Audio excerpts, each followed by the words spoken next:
Hola a todos, bienvenidos. En este vídeo vamos a ver árboles, que recordamos que son estructuras de datos no lineales. Antes de introducirnos en explicar árboles, vamos a dar una rápida definición acerca de en qué consisten las estructuras de datos no lineales. Las estructuras de datos no lineales consisten en una estructura de datos donde no existe una relación de secuencia de almacenamiento de sus elementos, es decir, cada elemento puede estar enlazado con cualquier otro componente. En una estructura de datos no lineal, cada nodo puede tener 0 o n sucesores o antecesores. Como ejemplos de este tipo de estructura de datos son los árboles y los grafos. En este vídeo nos vamos a centrar en explicar los árboles. Los árboles se definen como una colección de elementos donde los elementos de un árbol son los nodos. Los árboles siguen una estructura jerárquica, donde cada nodo tiene un único predecesor y dos o más sucesores. Hay un nodo al que se le presta especial atención, que se le llama el nodo raíz. Este nodo es el primero de un árbol y tiene como característica principal que no tiene predecesor. Matemáticamente podemos decir que un árbol se puede definir como un grafo no orientado, conexo y acíclico, donde existe un vértice destacado que es el llamado raíz.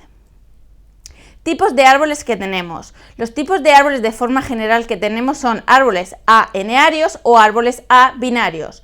Los árboles enearios tienen un nodo raíz y a partir de ser nodo raíz aparecen subárboles, es decir, un nodo ascendiente que puede tener tantos nodos descendientes como se quiera.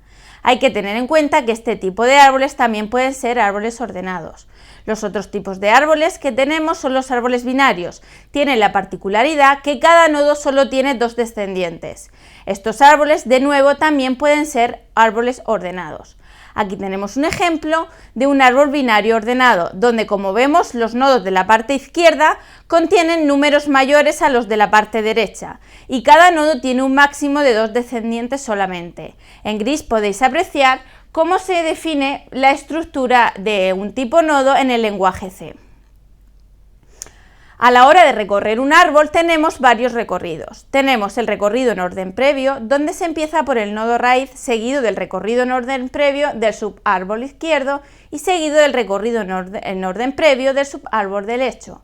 Otro tipo de recorrido es el recorrido en orden simétrico, que está compuesto por el recorrido en orden simétrico del subárbol izquierdo y seguido del nodo raíz, y después seguimos con el recorrido en orden simétrico del subárbol derecho. El último que nos queda de los recorridos es el recorrido en orden posterior, que se encuentra compuesto por el recorrido en orden posterior del subárbol izquierdo, seguido del recorrido en orden posterior del subárbol derecho y seguido del nodo raíz. Vamos a ver un ejemplo de cómo se recorren los árboles en orden previo. Como vemos, comenzamos por el nodo raíz y después vamos recorriendo el subárbol izquierdo. Vamos recorriendo y conforme vamos recorriendo vamos consultando los nodos, por lo tanto debajo podéis ver que ya hemos recorrido el nodo 100, el 50 y el 30. Si seguimos recorremos el nodo 80 y por último el 65. Ahora lo que hacemos es recorrer de la misma forma el subárbol derecho, donde recorremos el nodo 100 y el siguiente sería el nodo 130. ¿Cómo sería el recorrido de este mismo árbol en orden simétrico?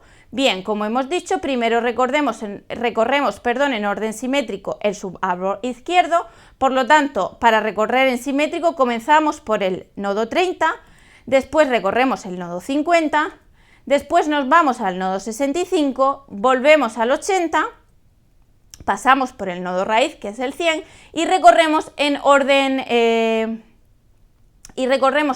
mismo orden simétrico del subárbol izquierdo. Seguimos por el 130 y por último el 200. ¿Cómo sería este recorrido del mismo árbol en un orden posterior? Pues bien, comenzaríamos con el nodo 30, del nodo 30 nos iríamos al nodo 65, del 65 al 80, del 80 al 50, no pasamos por el nodo raíz, sino que directamente nos vamos a recorrer el subárbol derecho, en orden posterior, por lo tanto consultaríamos el nodo 130, después el 200 y por último el 100. Con esto hemos terminado este vídeo, os dejo la bibliografía más relativa para ampliar más información. Muchas gracias por vuestra atención y nos vemos en el próximo vídeo.